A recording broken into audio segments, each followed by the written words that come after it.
இது மகிமை நேரம். கர்த்தராகிய இயேசு கிறிஸ்துவின் நாமத்தினாலே இந்த மகிமை நேர நிகழ்ச்சிக்கு எல்லாரையும் அன்போடு கூட வரவேற்கிறேன்.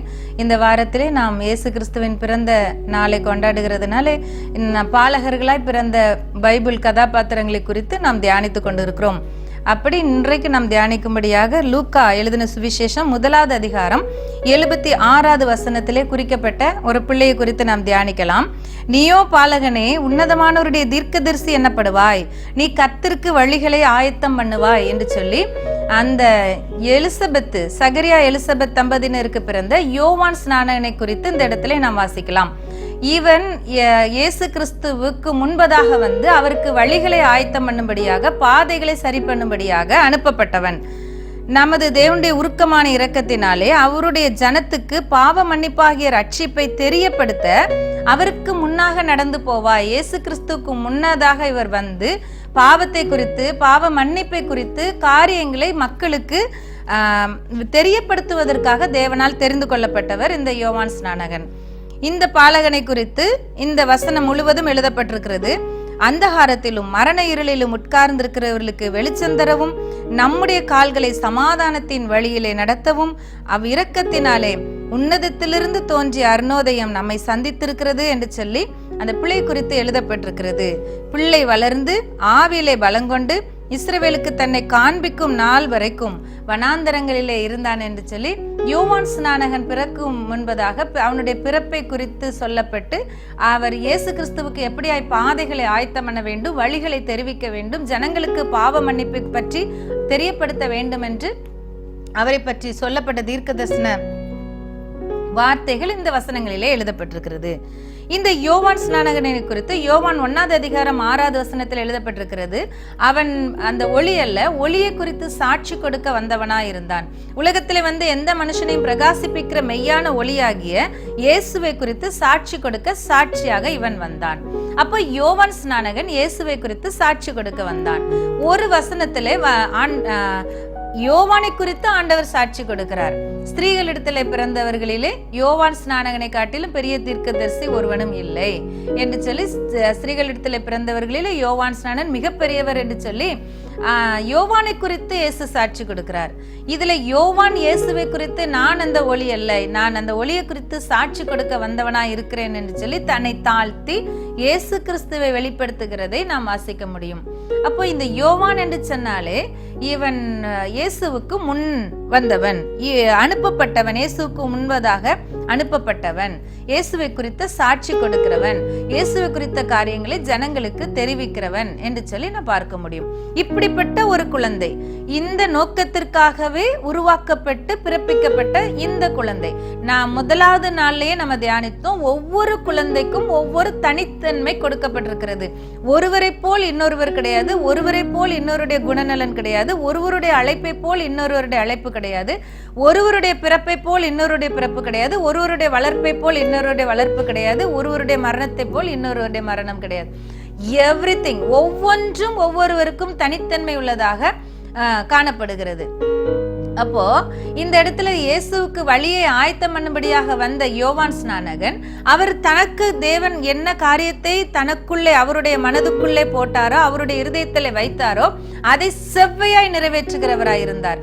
எந்த மதவாதிகளுக்கோ எந்த மத தலைவர்களுக்கோ அவர் அஞ்சினது கிடையாது, பயந்தது கிடையாது.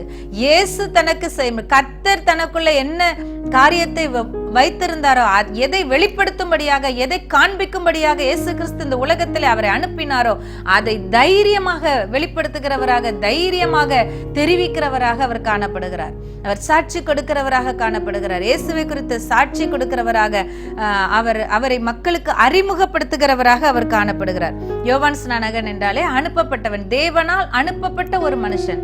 இன்றைக்கு ஒருவேளை நம்மை கர்த்தர் இந்த நாளிலே இந்த கதாபாத்திரத்தோடு கூட நம்மை நாம் இந்த கதாபாத்திரம், இந்த யோவான் ஸ்நானகனை குறித்த திட்டங்களை கொடுத்த தேவன் எப்படிப்பட்டவர்? அவர் காரியங்களை ஆயத்தப்படுத்துகிறவர். பின்பு வரப்போகிற ஒரு காரியத்திற்கு முன்பதாக காரியங்களை ஆயத்தப்படுத்துகிறவர். நாம் ஆயத்தப்படுத்துகிற தேவனை இந்த இடத்திலே நாம் பார்க்கிறோம்.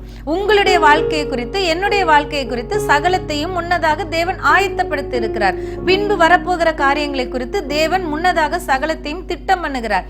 இன்னும் இந்த நாட்களிலே வருகிற இப்பொழுது இருக்கிற காலம், இனிமேல் வரப்போகிற காலங்கள், இனிமேல் வரப்போகிற கடைசி கால சம்பவங்கள், கடைசி கால யுத்தங்கள், வருகைக்கடுத்த காரியங்கள் எல்லாவற்றையும் குறித்து ஏற்கனவே ஆயத்தம் பண்ணின தேவனை நாம் இந்த நேரத்திலே கற்றுக்கொண்டு இருக்கிறோம். எல்லாவற்றையும் உலக தோற்றத்திற்கு முன்பதாகவே, தாயின் கர்ப்பத்திலே நாம் உருவாக்கப்படுவதற்கு முன்பதாகவே சகலத்தையும் திட்டம் பண்ணின தேவனை நாம் ஆராதிக்கிறோம். நம்முடைய வாழ்க்கையிலும் சகலமும் திட்டம் பண்ணப்பட்டிருக்கிறது. நேர்த்தியாக அவர் அதனதன் காலத்திலே சகலத்தையும் செய்கிறவர் என்று சொல்லி பிரசங்கிலே நாம் வாசிக்கிறோம். அப்போ முன்னதாகவே ஆயத்தப்படுத்துகிற தேவன் வழியை ஆயத்தப்படுத்தும்படி ஒரு நபரை இந்த உலகத்திலே அனுப்பினார். உங்களுக்கென்று பாதைகளை செவ்வைப்படுத்தும்படி ஆண்டவர் ஆட்களை வைத்திருப்பார். உங்களுக்கென்று காரியங்களை, கோணலானவைகளை சரி செய்து கொடுக்கும்படி கர்த்தர் வைத்திருப்பார். உங்களுக்குரிய நன்மைகளை அவர் ஏற்கனவே அதை ஆயத்தம் பண்ணும்படி ஆட்களை அதற்கு முன்பதாக அனுப்பி இருக்கிறார். கர்த்தருடைய நாமம் மகிமைப்படுவதாக. எந்த ஒரு காரியத்திற்கும் ஆயத்தம் தேவை. எந்த ஒரு விஷயத்திற்கும், எந்த ஒரு நல்ல விசேஷங்களுக்கும் ஆயத்தம் தேவை.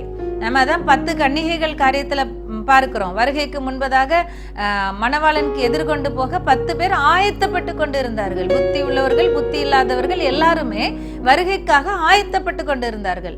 எல்லாவற்றிற்கும் ஒரு ஆயத்தம் தேவை. அதை நாம் பார்க்கிறோம். இந்த நேரத்திலே அப்படி என்ன ஆயத்தம் தேவையோ அதை நமக்குள் ஆயத்தப்படுத்துகிற தேவனை நாம் பார்க்கிறோம். ஆகவே நாம் இந்த உலகத்திலே என்ன செய்வது, எப்படி செய்வது, இது எப்படி நிறைவேற்றுவது என்று சொல்லி கலங்க வேண்டியதில்லை. கர்த்தர் நம்மோடு கூட இருந்து, கர்த்தருடைய ஆவியானவர் நமக்குள்ள இருந்து சகலத்தையும் நமக்காக ஆயத்தப்படுத்தி கொடுக்கிற தேவன். அவர் சகலத்தையும் செய்து முடிப்பதற்கு கிருபை கொடுக்கிற தேவன். யோவான் ஸ்நானனை குறித்து பிறப்பிலே அறிவிக்கப்பட்டது. அவன் அதை அப்படியே செய்தான். ராஜாக்கும் அவன் பயப்படவில்லை, ஏரோதுக்கும் அவன் பயப்படவில்லை. குற்றத்தை அவன் கடுமையாக தப்பு என்று சொல்லும்படியான தைரியத்தை பெற்றவனாயிருந்தான்.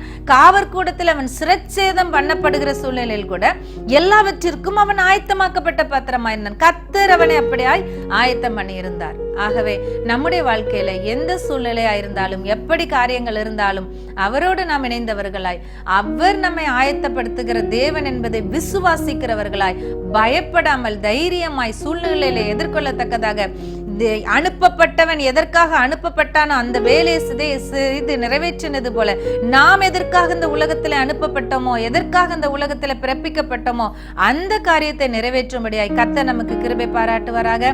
நாம் ஜெபிக்கலாம். அன்பின் பரலோக தகப்பனே, இந்த நல்ல நேரத்திற்காக நன்றியோடு துதிக்கிறோம், ஸ்தோத்தரிக்கிறோம் அப்பா. இந்த யோவான் ஸ்நானகன் இந்த உலகத்தில் ஒரு நோக்கத்திற்காக அனுப்பப்பட்டது போல எங்களையும் நீங்க அனுப்பி இருக்கீங்கப்பா. இனிமேலும் வரப்போகிற உடைய வருகைக்காக ஒரு கூட்ட ஜனங்களை ஆயத்தப்படுத்தும்படியாக, உடைய வார்த்தைகளை ஆண்டவரை பறைசாற்றும்படியாக, அதை பெருந்தொனியாய் நாங்கள் முழங்கும்படியாக எங்களை இந்த உலகத்தில் நீர் அனுப்பியிருக்கிறீர் என்றால், அந்த நீர் அனுப்பின தேவன் அந்த எதற்காக எங்களை அனுப்பினீரோ அதை செய்து முடிக்க வல்லவராய் இருக்கிறீர். அதற்குரிய கிருபைகளை எங்களுக்குள்ளே வைக்கிறீர். அந்த கிருபையை கொண்டு நாங்கள் வேலைகளை செய்து முடிக்க நம்முடைய சித்தத்தை நிறைவேற்ற எங்களுக்கு பலன் தருவீராக. துதி கன மகிமை உமக்கு எடுக்கிறோம். இயேசுவின் நாமத்தில் ஜெபிக்கிறோம் நல்ல பிதாவே, ஆமென்.